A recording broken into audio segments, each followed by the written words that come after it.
Welcome back, and Dr. Roger Rhoades is sitting here with me, and I'm taking a deep breath because we are talking about the holidays, the traditions, the families, and I think we've lost more than we've gained because people, maybe not through their own fault, but there have been various parts of the country, various parts of the world. People don't live close anymore, Right. so it's much more difficult. Right, and we're saying, we're acknowledging that. It is difficult, but we're saying step up. Don't just be lackadaisical. Just don't think, well, it'll all happen this way. Make it happen a particular way. You know, one of the things I say is like, were people forced to come to your home in Kentucky to celebrate years ago? And you went, no, man, they love to come there. Then they ought to love to come where you are now. And am I purposely creating an environment that is enticing to people? Am I making the holiday season enticing to family so that they're saying, oh, I want to go. I got to go there, man. We have so much fun when we go there. It's going to be good times when I go there and spend time with them. And one of the things that's going to make a big difference for people out there, if you want to make your holiday bigger, brighter, greater, listen more, talk less. Listen more, talk less will be huge. People love to be heard. People are struggling and dying trying to be heard. And when they can come to your house and know that they've been heard, I promise you as a therapist, they're going to remember that years from now. I remember when I was there, and nothing will raise the value of people than for them to have the thought that they were heard.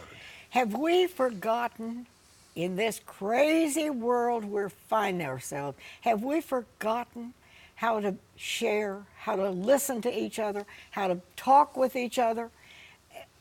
Yeah, we've gotten lazy. We just assume because holiday season's coming on, everything's going to work out. Everybody's going to understand tradition. Everybody's going to have a good time. And because we go out to some toy store and throw a toy at a kid, and let me tell you, that kid looks at it, throws it away just as quickly as it can because it has no meaning, you know. But I can remember back in the day when that my grandparents had to work hard and make money to buy something to give me. That was worth something. Their blood, sweat, and tears went into that. We somehow want to shield our children from that. No, we've worked. Nothing's better than to say to a child, we picked this out especially for you. Not for your cousins, not for your friends. No, we didn't pick this out because it's popular and we saw it on TV. We picked this out because we know you. And this is us saying we love you. Well, if you think that child's going to forget that, But if you just throw something at them, I'm going to go down to the store, I'll go down the aisle, what fits my budget, I'll buy that, I'll take it home. Then I have this entire pressure on the child, you better appreciate it. And to their parents, you better have them appreciate. So the kids go, oh, Grandma, thank you. And then they wonder why it's such a funky time. Well, you've set it up. No, I picked this out for you. I did this for you. I want to listen to you. See, that's purposeful. It takes energy. It takes investment.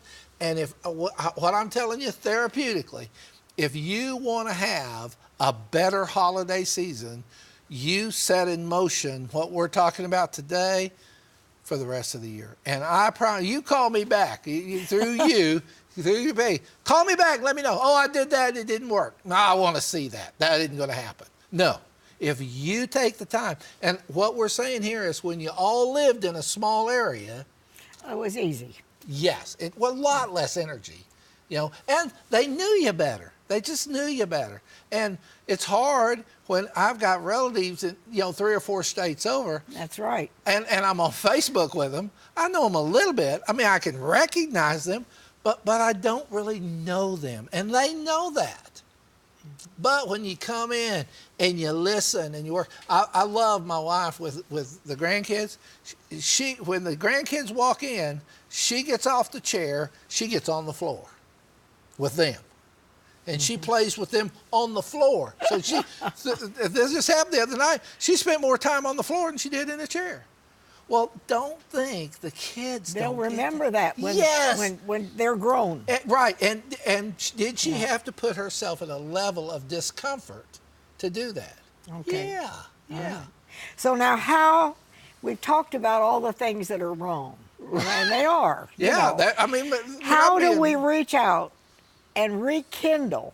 How can we, are we absolutely at a loss, or can we as individuals reach out to our families, our fellow man at this blessed time of the year? And it doesn't cost money. How can we reach out and recreate some of the things that we've lost? I've already said, Peggy, which is to listen. Number 2 way is to ask questions with your mouth shut. That's a hard one for me. I like to talk. But no, people want you to have interest in them. And the more interest that you have in them, the more they're engaged. Children, grandchildren, they just want somebody to care. And I don't care if you grew up next door, that's what's important, or if you grew up 3 states over. It's still important. When kids show up and they say, oh, grandma cares. Wow. Wow. It's just amazing. And I'm telling people right now, what we're talking about is a great emotional, mental investment. That if you do it now, you're investing in your kids, and it's going to pay off all year round. Their mental well-being may come from you getting on the floor and playing with them. Mm-hmm. We like, oh, let's take them to a counselor. Let's feed them the right food. Let's do that. No, it's not all that. I'm going to take out of my day, and I'm going to inconvenience myself because I care about you. And it's easier for me to talk, but I'm going to keep my mouth shut, and I'm going to listen to you. And I'm going to let you know I listen to you. Whew. Huge celebrational moment.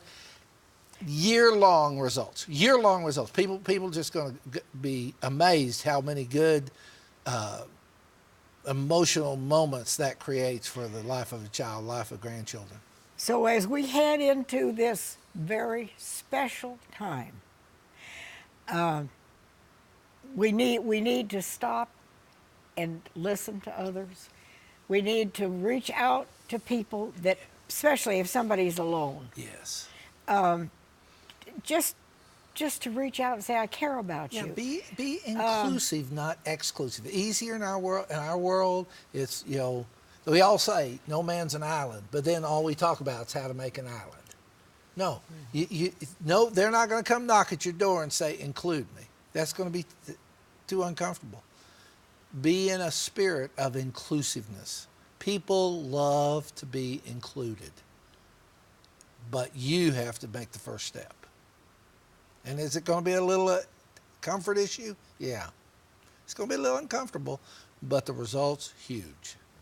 And if you don't think your relatives are watching you, you've missed something there too. Kids are scary sponges. They're emotional sponges. Boy, they are soaking up left and right how you behave and how you do things. Well, there's nothing more important as we head into this wonderful holiday season than family. Nothing. It doesn't matter how many thousands of dollars you have in the bank account. Amen. And how many hours you spend at the therapist. I want to say as a therapist. Certainly I'm glad. Yeah, Dr. Rhoades is a therapist, yeah, so And I know, but I tell you, nothing replaces family as your mental health. And if somebody out there doesn't have a family, and that happens, as tragic as it is, reach out. If you have somebody, reach out to somebody who's alone and include them. Invite them for for ice cream and coffee. I mean, it Oh, costs you man. nothing, but Yeah. it enriches everybody's life, their life and yours. And my question to you, Peggy, would be, why in the world would a woman bake a bunch of cookies? A huge amount of cookies. Why would a person do that? I guess you're a little bit crazy, but No, I you're a love to bake connector. cookies That's at the Christmas effort. time. And let me tell you, people, you can say over people, bless you, bless you, bless you, with an empty hand. But if you say, here's a cookie for you, boy, there's a love. There's a tangible love moment. And boy, that'll sink in big time. So you had 700 little love bites out there going. And I guarantee you, people remember that. Well, you know, you have to stop and think what is really important, Amen. what really matters. And we're so busy in this world we live in that sometimes we don't stop and even think what matters anymore. Yeah, we're just listening to the wrong thing. You know, the Bible is great. Even though it's thousands of years ago written, it's still wise and it has much to tell us. But we've got to choose to listen. Choose to listen. Choose to obey. Choose to get down on the floor. It's amazing. If people would spend more time on the floor with their kids, I'm telling them today their kids need less therapy. It's as simple as that. Bravo. Yeah, yeah. Well, I hope that Dr. Rhoades has given us something to think about.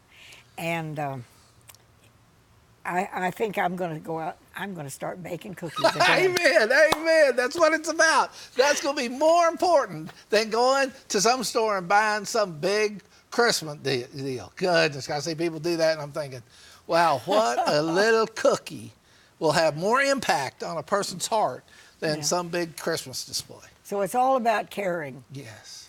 God cared enough to send us the ultimate gift, and we need to care enough to share with those people around us. Amen. Bless you. Oh, Thank bless you, you. Dr. Rhoades. Oh, love it. And wherever you are, well, just let's get out and start baking cookies. We'll see you next time.